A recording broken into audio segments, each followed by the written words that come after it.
Abramos a Bíblia Sagrada em Gálatas, capítulo de número 4, o versículo de número 19. Gálatas, capítulo de número 4, versículo de número 19.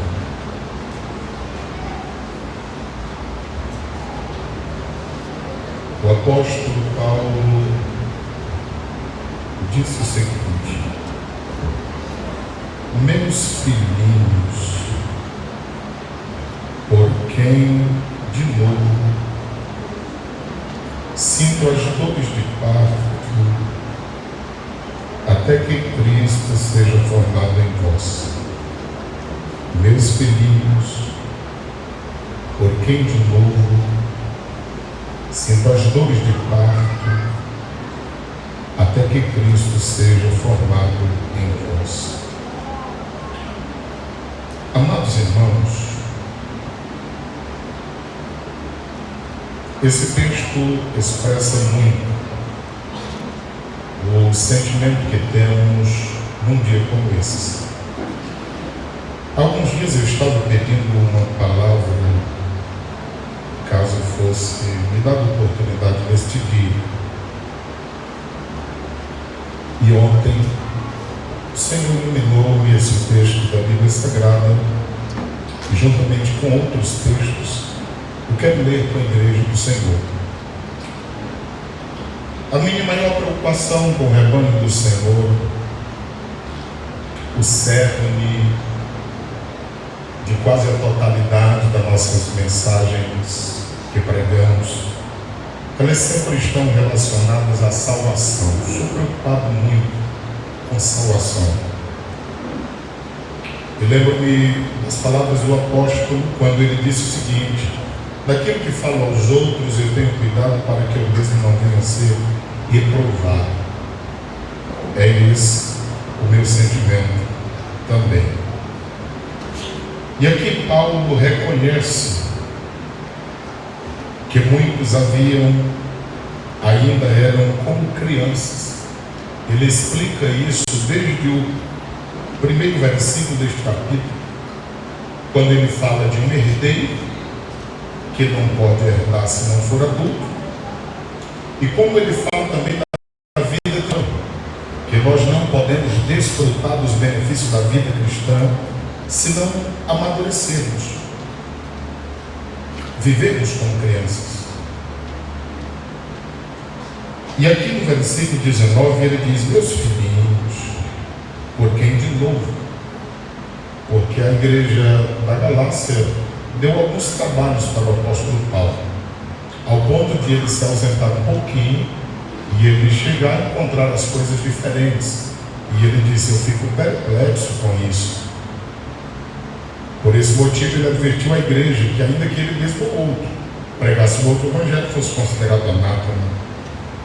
Por esse motivo ele diz: meus filhinhos, por quem de novo?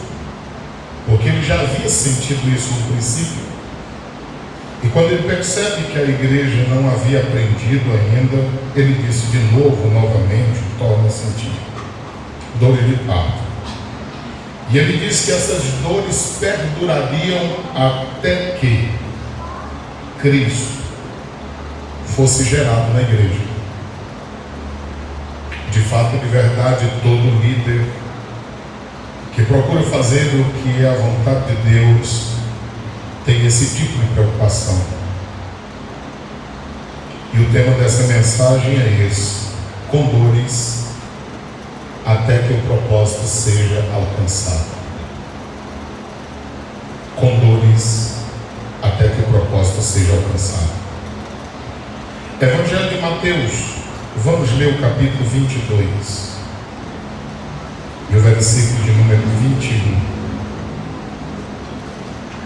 Mateus 22 e 21. Está escrito: disseram-lhe eles: de César então. E Jesus lhes disse: dai, pois, a César o que é de César, e a Deus o que é de Deus. Aqui está mostrando esse texto que Deus não anula a nossa humanidade. Deus não anula os nossos deveres e obrigações sociais, mas Deus faz uma separação entre uma coisa e outra. As pessoas estavam chegando próximo de Jesus e queriam testá-lo novamente. E eles perguntam: a gente faz o quê? Volta-se para César ou para Deus? Na realidade, se o Senhor não usa de sabedoria, ele morreria antes do tempo. Porque o César naqueles dias era como um Deus, deveria ser reverenciado e até adorado. E alguém poderia dizer: olha, César, tem alguém aí dizendo o contrário daquilo que deve ser. Jesus sabiamente pede uma moeda, levam a ele, e ele pergunta: de quem é a imagem, de quem é a efígie? E eles respondem: é de César. O Senhor diz: então dê a César o que é de César, mas não esqueça, dê a Deus o que é de Deus. Segundo texto da Bíblia Sagrada, porque Jesus é o maior em toda a Bíblia. Depois dele, o apóstolo Paulo. Romanos, capítulo de número 13, e o versículo de número 7.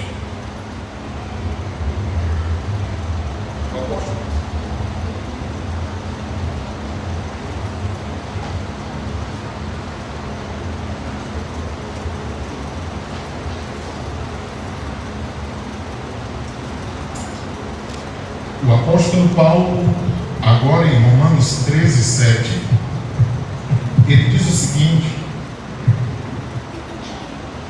portanto, dai a cada um que deveis. Novamente o apóstolo, ele está de acordo com o que o Senhor Jesus disse. E ele disse assim: a quem tributo, tributo; a quem imposto, imposto. Há escritores que fazem diferença entre tributo e imposto, falando que um está voltado para aquilo que é o costumeiro, e o outro se refere a algo que possa ainda ser criado. Então o apóstolo diz a mesma coisa que disse Jesus em Mateus 22, versículo 21, aqui em Romanos 13, 7, dai a cada um o que deveis. A quem tributo, tributo; a quem imposto, imposto; a quem temor, temor; e a quem honra, honra. O Senhor, novamente, através do apóstolo Paulo, não anula a nossa cidadania terrena, mas novamente faz uma distinção e diz que cada coisa no seu devido tempo e devido lugar. Agora vamos para o que diz o apóstolo Pedro. Por que eu utilizei esses três homens? Jesus dispensa comentário. O apóstolo Paulo, depois de Cristo, o maior, e ele, Paulo, Jesus e Moisés, os três únicos, que a Bíblia diz que eles eram poderosos tanto em palavras como em obras. E utilizarei a palavra de Pedro, em 1 de Pedro 2, porque Paulo disse em Gálatas 2:9, que tanto ele, Paulo, como Pedro, foram postos como colunas da igreja. E a eles foi entregue a Paulo o evangelho que deveria ser pregado aos gentios, e a Pedro o evangelho que deveria ser pregado aos judeus. E aqui novamente Pedro diz a mesma coisa que disse Jesus, disse Paulo, ele torna a repetir. 1 de Pedro 2,17. Olha o que Pedro diz: honrai a todos. Eu preciso honrar a todos os irmãos, da criança ao ancião. mas cada um dos irmãos precisa honrar a todas as pessoas também. Aí diz assim: amai a fraternidade, o amor fraterno que deve haver entre todos. Agora aqui diz assim, temei a Deus. Por quê? São as palavras de nosso Senhor Jesus. Jesus em Mateus 10, 28, ele diz assim, olha, temam a Deus, não temam a homens, porque é o seguinte, os homens, a única coisa que eles podem fazer é matar o corpo, tirar a vida. Deus tem o poder de matar o corpo, tirando-lhe a vida e lançar a alma no inferno. Então esse texto diz, temei a Deus, mas diz assim, honrai o rei.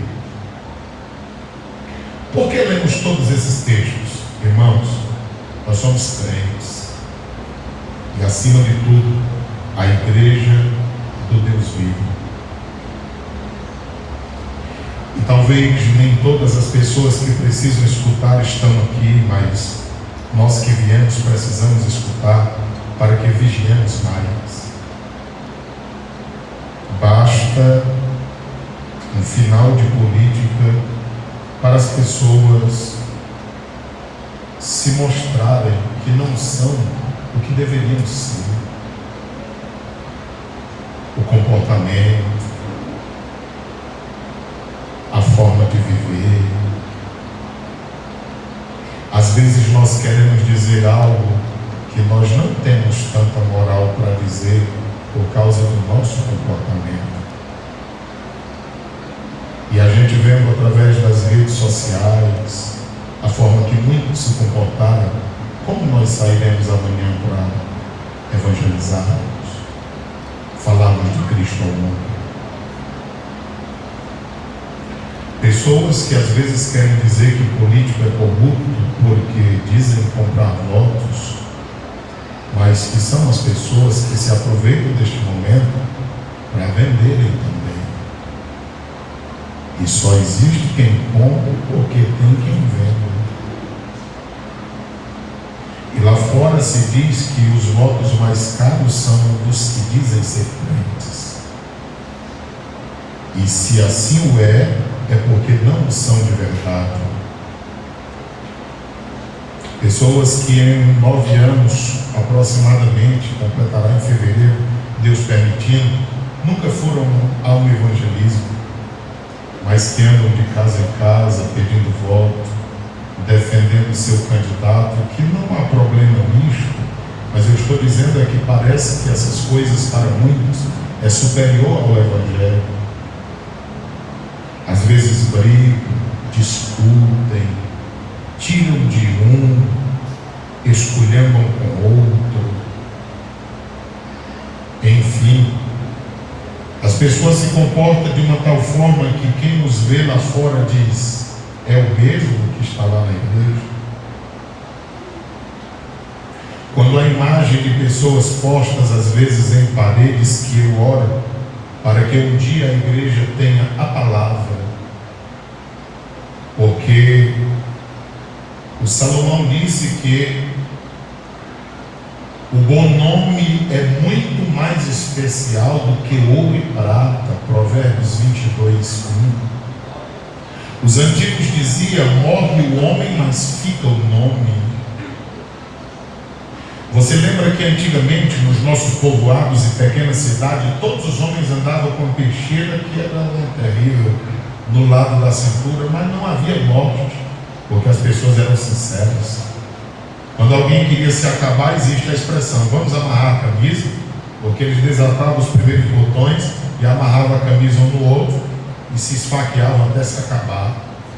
Mas era um macho. Pegar ninguém a traição, não. Ser covarde, não. Mas nesses dias, pessoas que se dizem crente, para um diz um valor do voto, para outro diz um outro valor, e acabam pegando o valor de 1, de 2, de 3. E se a pessoa com o nome de crente faz isso, nós não podemos acreditar que este vai votar em nenhum desses que receberam. As pessoas se entregam à corrupção como se fossem gerados na entranha da própria corrupção. Isso não é para nós. Quando eu digo que oro para que a igreja tenha palavra, porque se nós tivermos compromisso com Deus, nós não teremos nem necessidade de colocar a imagem do nosso candidato, nem no portão da nossa casa, nem no muro, nem no carro. Porque eles verão em nós Cristo, e eles saberão quando nós dermos uma palavra, é aquela palavra. Isso será o suficiente. Nós estamos precisando de que a palavra entre em nós e que sejamos mudados e moldados por ela, a ponto de quando nós sairmos à rua para pregar, ninguém tenha do que dizer de nós, porque a Bíblia diz isso. Nós devemos ser pessoas que não tenham de que dizer nada negativo acerca de nós.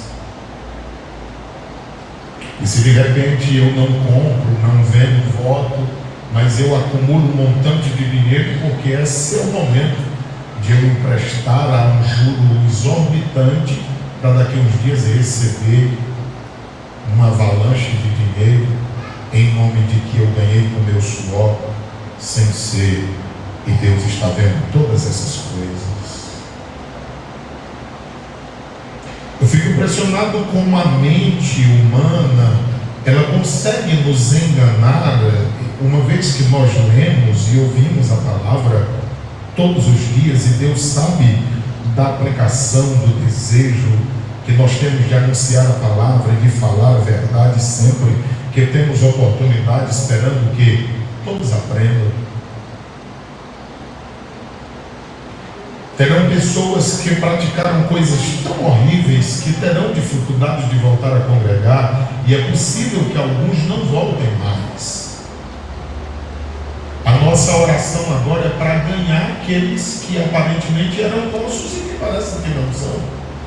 Mas nós devemos orar por nossos irmãos, e nós não devemos criticá-los e nem apontá-los quando eles passarem aquela porta, porque a mesma misericórdia que salvou a mim, tem sustentado você, ajudará cada um deles, desde quando a palavra penetre aos corações.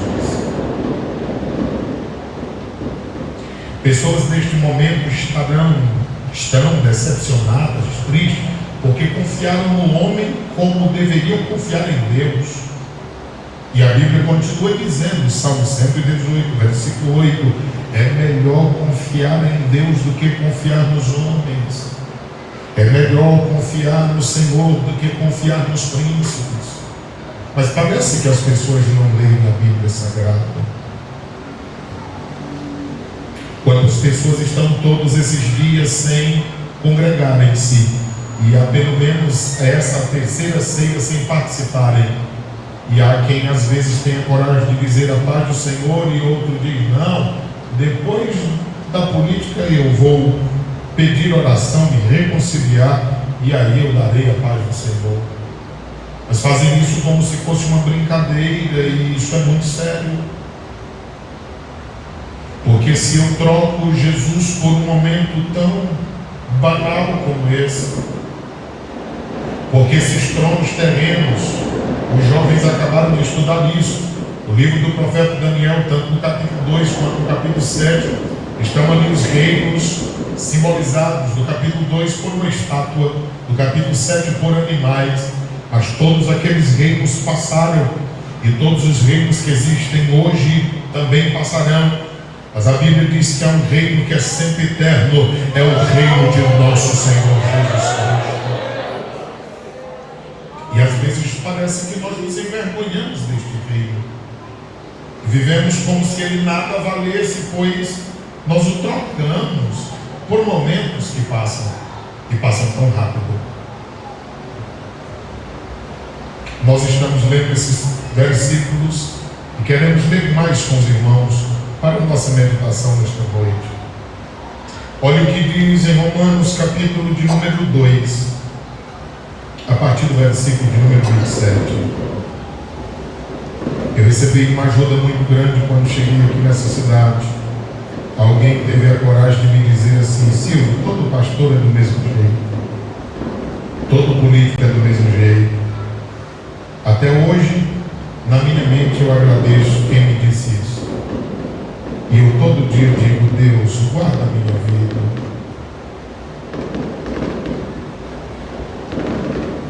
Guarde-me para o teu louvor e para a tua glória.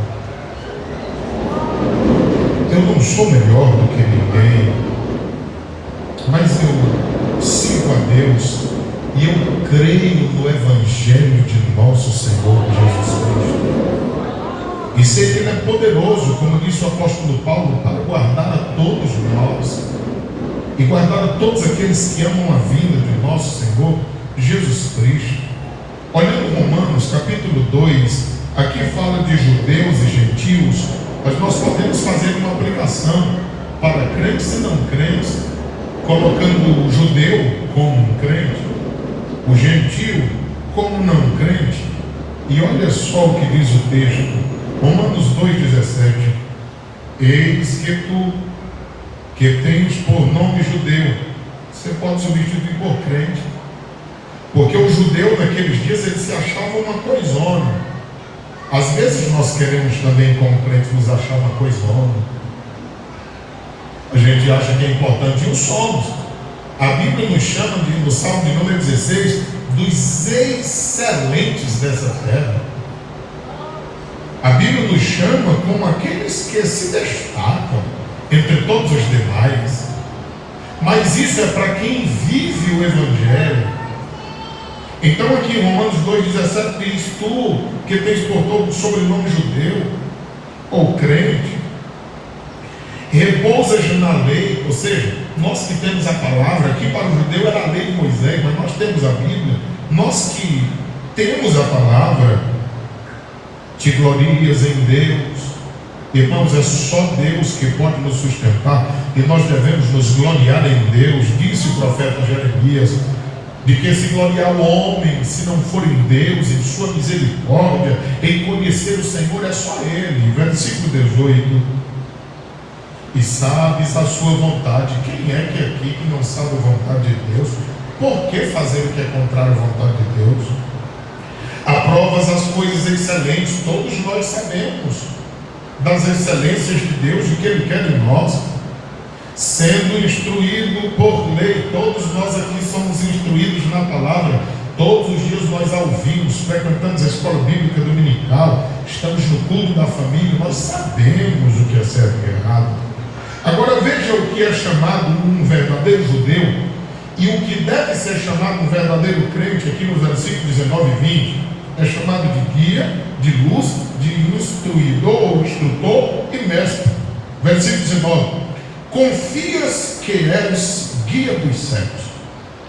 O judeu achava que ele poderia guiar aqueles que não tinham compreendido a lei. Nós que conhecemos o Evangelho temos esse mesmo pensamento.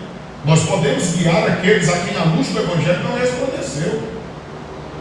Luz dos que estão em trevas. Jesus disse em Mateus 5, 13 a 16: somos sal e luz da terra. Então devemos iluminar os que estão em trevas. Versículo 20: e instruidor dos nércios. Ou seja, quem serve a Deus é inteligente, quem não serve a Deus é nércio, é louco, como diz a Bíblia Sagrada. Agora, mestre de crianças. Ou seja, quem não tem maturidade, não serve ao Senhor, é como uma criança ingênua, mas nós devemos ser maduros. O texto diz assim: que tens forma da ciência. Ou seja, tem a sabedoria, tem o conhecimento, conhece a verdade na lei, conhece o que Deus aprova e desaprova. Por que fazer errado? O versículo de número 21: todo judeu dizia ser isso aqui: guia, luz, instruidor, mestre, mas eles se colocavam acima e desprezavam todos os demais. O que nós não podemos e nem devemos fazer. O Senhor nos iluminou, claro. O Senhor nos tem posto como guia, como instrutor, como mestre até da palavra, sim. Mas nós não devemos desprezar a ninguém por causa disto. Antes, devemos amar a todos e cuidar de cada um deles. Eu estou dizendo, há pessoas que terão dificuldades por causa daquilo que conhecem, entendem e sabem da palavra, e pela forma como viveram esse dia de se aproximarem outra vez. O texto sagrado diz aqui, versículo 21: tu que ensinas a outro, não te ensinas a ti mesmo? A gente que prega nas ruas, aqui no templo, sei lá, através das mídias sociais, onde nos é dada oportunidade, será que a gente acha que a mensagem é só para quem nos ouve? Nós não conseguimos colocar essa mensagem em nós? Tu que pregas que não se deve furtar, furtas. Nós pregamos que furtar é pecado. Nós não devemos praticar furto. É interessante que a Bíblia faz uma separação entre furto e o roubo. O roubo é assalto à mão armada. O furto é tiradas escondidas. Às vezes alguém se aproveita deste momento até mesmo para investir no templo, na obra. Não devemos fazer isso. Se nós achamos que esse dinheiro é sujo e o é, nós não deveremos fazer desta forma, porque a palavra diz que nós não devemos fazer. O versículo 22 diz assim: tu que dizes não se deve adulterar, adulteras. Diz que é para um quando é de outro, diz que é de outro quando é para um, ou engana um ao outro e termina, não é de ninguém, adulterando tudo e todos. Tu que abominas os ídolos, comete sacrilégio. A igreja entende o que é isso? Nós dizemos, não deve adorar imagens de escultura, então ídolos fora. Mas sabe o que é sacrilégio? Profanar aquilo que é sagrado. Tem pessoas lá fora agora dizendo assim: será que ele vai voltar à igreja? Será que ela vai voltar a cantar, a pregar? Será que eles vão ter coragem de pegar nas coisas da igreja que foram consagradas para utilizar, dizendo que são crentes? Tem pessoas pensando isso e dizendo agora lá fora.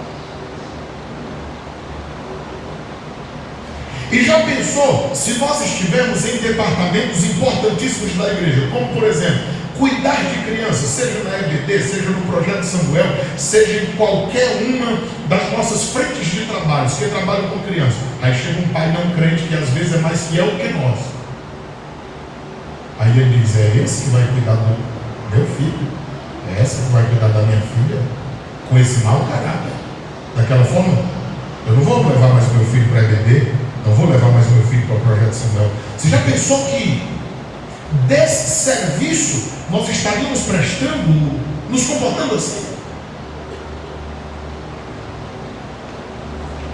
Aí o texto fala que sacrilégio é isso, é profanar aquilo que é sagrado. Irmãos, o que se foi feito esses dias e que ainda está se fazendo nesse momento, quando as pessoas deixam esse momento aqui tão importante, porque não foi feito ontem devido os resultados, não fazer hoje porque agora tem uma comemoração, então vai se passar 4 anos sem ter, porque agora de fato alguém. Nós não estamos desprezando quem está ou quem tentou, não é esse o nosso serviço. O nosso serviço aqui é esse: pregar o Evangelho. Quem ganhou, quem perdeu, seja o nome do Senhor glorificado. Nós oramos por todos e estaremos a interceder por todos, porque alguém só pode fazer algo eficaz se a mão do Todo-Poderoso estiver em cima. Se não for a mão do Senhor, nada e ninguém prospera nessa terra. É a convicção que nós temos.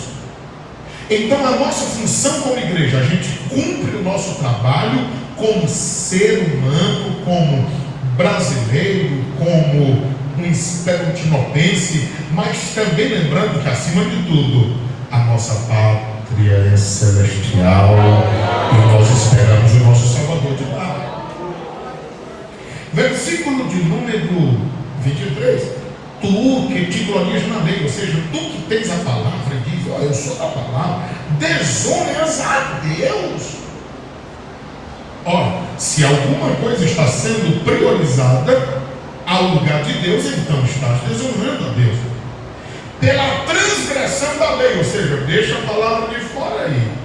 Versículo 24: porque como está escrito, o nome de Deus, eu já disse aos irmãos, há 3 coisas que Deus não O nome de Deus é intocável. Quando o Senhor disse: Moisés, sai do meio, vou matar esse povo, Moisés disse: Senhor, não faça isso, porque é o teu nome que está em jogo. E Deus disse: é verdade, Moisés, então eu vou glorificar o meu nome neste povo. Eu não vou fazer o que eu pensava fazer. Então Deus vela pelo seu nome, Deus vela pela aliança que Ele tem. Quem tem uma aliança com Deus, se não quebrar do seu lado e do meu, do lado dele nunca quebrará. Quem Deus liberou na palavra, esteja seguro na palavra, na aliança que Deus fez contigo, porque Deus não quebra a aliança, Ele é sustentador de aliança. Mas Deus não abre mão também da sua palavra. Deus vela pelo seu nome, pelas alianças e por sua palavra. Mas aqui está dizendo assim, como está escrito: o nome de Deus é blasfemado, profanado, ridicularizado, manchado. Jogam lama no nome de Deus entre os que não são crentes, porque eu disse que substitui gentios aqui por não crentes e judeus por crentes, por causa de vocês. Então o nome de Deus pode ser glorificado por minha causa, mas eu também posso profanar o nome de Deus se eu viver de uma forma errada.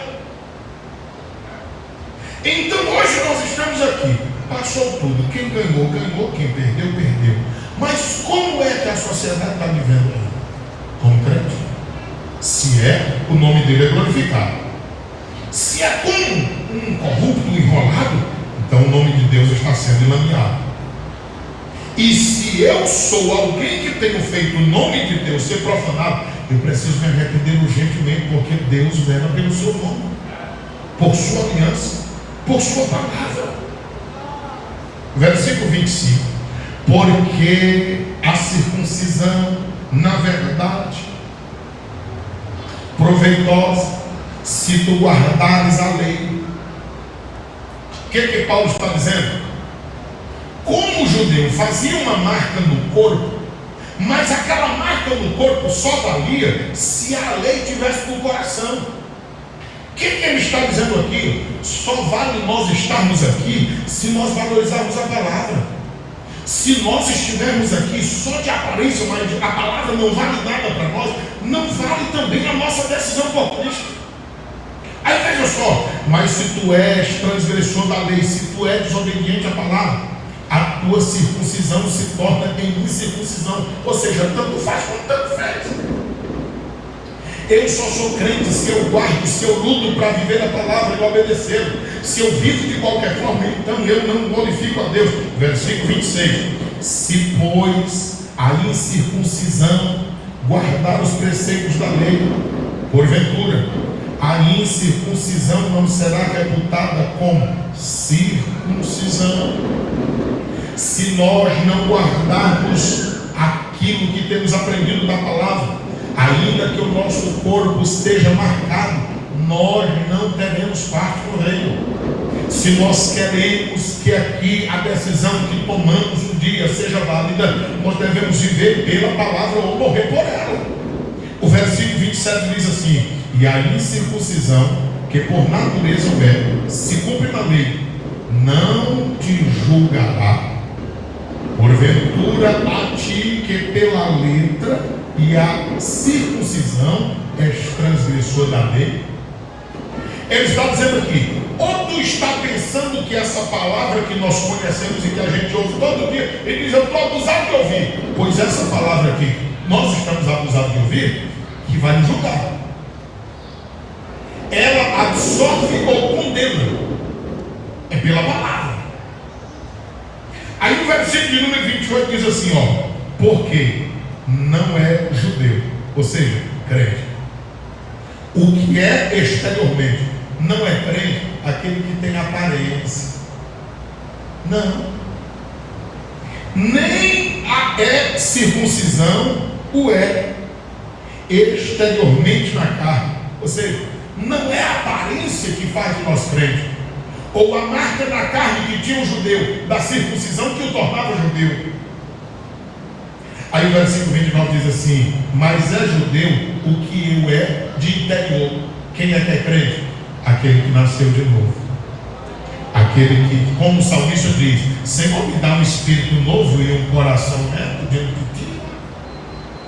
Aquele que o profeta Ezequiel diz: eu vou dar coração novo, vou tirar o de pedra, colocar o de carne, que fala de sensibilidade, e vou colocar dentro de vós o Espírito Santo. Aí aqui o texto continua dizendo assim: o que é do coração? No Espírito, não na letra, cujo louvor não provém dos homens, mas de Deus.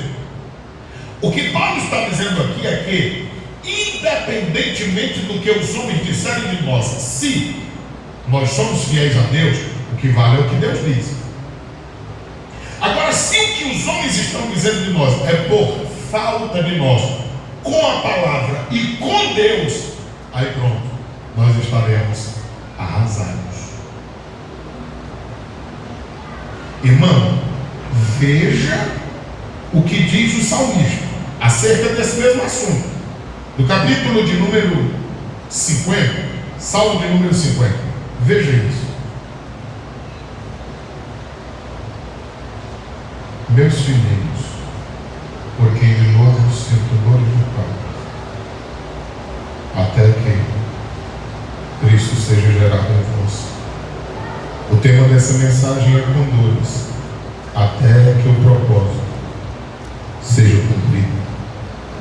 Olha o que está em Salmo 50, 16 a 18. Mas ao descrente diz Deus: que tens tu que recitar os meus estatutos? Ou seja, eu estou aqui dentro, mas vivendo nesse período como descrente. O que é que eu quero falando de palavra de Deus? Olha aqui. E que tomar o meu conserto na tua boca, ou seja, pega a minha aliança e fala. Vive com ela na boca, mas não está no coração. Olha o que diz o versículo 17: pois aborreces a correção, não gosta de ser corrigido. Lanças as minhas palavras para trás de ti, ou seja, não vai nada. Dependendo do momento em que eu vivo, se é algo para me favorecer, a palavra não vale nada. Se é outro momento que a palavra vai me favorecer, então sou crente. Aí a Bíblia chama quem vive assim de quê? De ímpio. E você sabe que é diferente ímpio de pecador? Porque pecador todos nós somos, nós falhamos. Mas o ímpio é aquele que tem prazer no pecado e lucra por viver uma vida pecaminosa. Aí o texto sagrado diz aqui, no versículo 18: quando vês o ladrão, consentes com ele. É isso ou não? Tens tua parte com os adúlteros. Olhe para o versículo de número 22 e 23. Ouça isto, vós que se esquecem tão fácil de Deus, para que Ele não despedace vocês. Porque se Ele decidir fazer isso, não tem que livre dele. Versículo 23: aquele que oferece sacrifício de louvor me glorificará. Nós estivemos numa igreja onde a irmã não tinha banheiro. Observa isso. Todas as vezes que a irmã precisava usar o banheiro, ela tinha que fazer uma viagem de quase uns 300 a 400 metros. Aí os homens daquela casa tinham um pedaço que era assim de mato. Eles não tiraram aquele mato porque eram os homens que faziam necessidade, mas as mulheres tinham que andar quase uns 300 metros para usar o banheiro da família. E alguém chegou lá e disse: olha, eu observei que aqui na sua casa não tem banheiro, então quer mudar de lado? E a irmã disse: não, eu sou crente. Depois eu procurei o pastor e disse: pastor, tem uma irmã nossa que não tem banheiro. E as pessoas foram lá e ofereceram, e ela disse que não podia mudar de lugar porque era crente. E o pastor disse: Silvio, vamos dar um jeito de construir um banheiro de jeito para essa mulher. Vamos. Irmãos, quem é crente e é fiel a Deus para viver o poder. Não, mas é que eu estou com necessidade. Não existe isso. A necessidade não me faz apartar de Deus por absolutamente nada. O texto sagrado diz aqui no versículo de número 23: aqueles que bem ordenam o seu caminho, sou eu que decido onde eu vou andar, se correto ou erroneamente. Eu mostrarei a salvação de Deus. É a tua e a minha decisão que vai fazer ver a salvação de Deus. Eu sou salvo pelo sacrifício de Cristo, pela fé que eu tenho nele, mas as minhas vidas, as minhas práticas dizem se eu sou ou não sou salvo. Nós lemos aqui Provérbios 3 e 32, é repetido em Salmos 25, versículo de número 14. O Senhor revela seu segredo aos que são simples, aos que têm temor a Deus, aos que vivem em obediência ao Senhor. Vamos encerrar essa meditação. Hebreus capítulo 10, versículo de número 19. Essa mensagem para transmitir todo mundo precisa saber, porque às vezes as pessoas estão dizendo assim: lá na igreja não ensina certo, por isso que fica tudo doido assim. Não, a igreja ensina certo. A igreja ensina certo. Somos nós que fazemos errado. E ainda que a igreja ensinasse errado, a Bíblia Sagrada é certa, é correta. É só olhar para a Bíblia. Hebreus 10, 19 a 31, veja isso.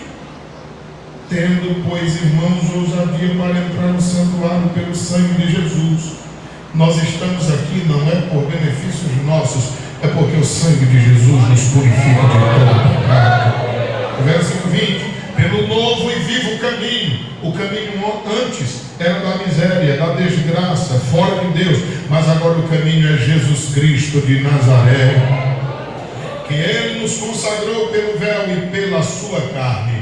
Jesus morreu, o véu do templo se rasgou de alto a baixo. Ele quer ter contato conosco. 21: tendo um grande sacerdote sobre a casa de Deus, nós temos um que é sobre tudo e todos. Ele é Jesus Cristo de Nazaré, e Ele está na casa de Deus. Versículo 22: cheguemos com verdadeiro coração. Não adianta nós estarmos aqui de mentira, porque aí a gente fica igual ao povo de Israel.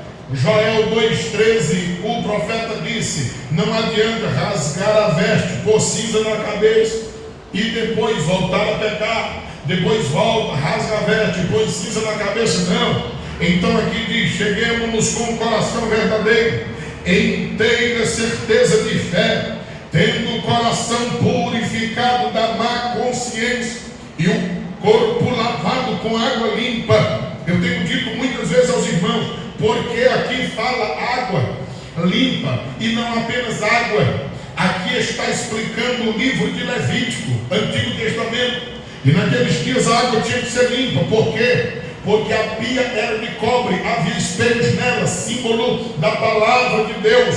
Mas a água limpa também é símbolo da palavra que nos lava, conforme o apóstolo Paulo diz em Efésios 5, 23. Mas também é símbolo do Espírito Santo, em que não há corrupção nele. Então está certo, a água é limpa mesmo. No deserto a água era reutilizável, mas quando se fala de palavra, fala do Espírito Santo, é palavra limpa, purificada 7 vezes, é Espírito purificador, Espírito Santo também. O versículo de número 23 diz: retenhamos firme a confissão. Vamos segurar esse negócio da salvação, da nossa esperança. A nossa esperança é Cristo. Colossenses 1:27, Cristo em vós, a esperança da glória. Porque fiel é o que prometeu, irmão. Os homens podem falhar com a promessa, mas Deus não falha. Versículo 24: consideremos-nos uns aos outros. Eu respeito você, você me respeita, para nos estimularmos ao amor e às boas novas. Você me aconselha para o que é bom e eu faço o mesmo com você.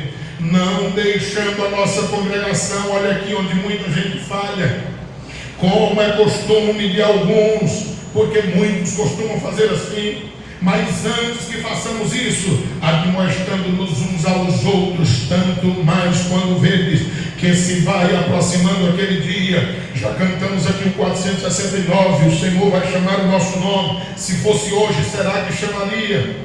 Versículo 26, porque se pecarmos voluntariamente, ou seja, eu quero pecar, eu sei o que é certo, mas eu decidi pecar. Porque afinal de contas, vai ter um dia, eu vou lá, me arrependo de novo, e assim eu vou pecando voluntariamente. Depois de termos recebido o conhecimento da verdade, a gente conhece a verdade, a gente vai decidir fazer o que é errado. Veja só, já não resta mais sacrifício pelos pecados. Se a gente vive agendando o pecado, não adianta pedir perdão se não for com o coração contrito, quebrantado e verdadeiramente arrependido. É perda de tempo. A gente tem que entender que esse negócio de salvação é coisa séria, do ponto de vista bíblico e da forma como Deus vê.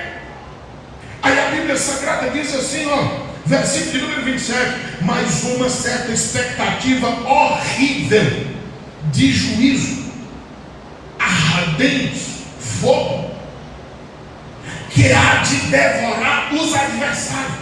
Nós seríamos considerados como adversários se nós não andarmos de acordo com a palavra, quebrantando alguém a lei de Moisés, a Torá, os 5 primeiros livros da Bíblia. Alguém quebrantou, morre sem misericórdia.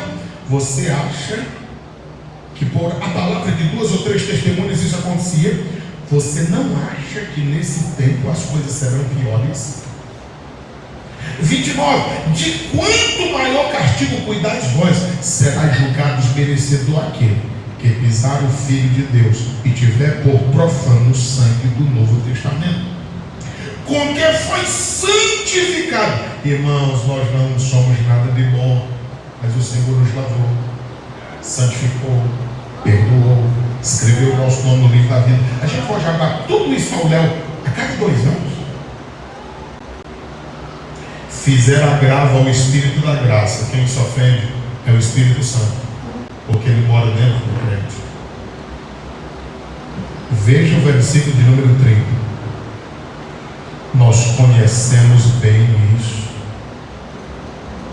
Nós conhecemos o que falou. Minha é a vingança, e eu vou punir a cada um, diz o Senhor. E outra vez o Senhor julgará. Não é os ímpios, não. É os que dizem ser seu povo. É os que têm o nome de povo de Deus. É esses. A advertência é essa. Uma coisa horrenda é cair nas mãos do Deus vivo.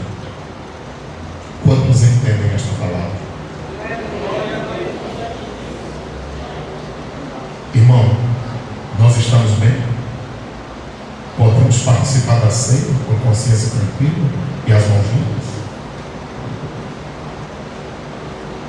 Ou nós precisamos tomar alguma decisão?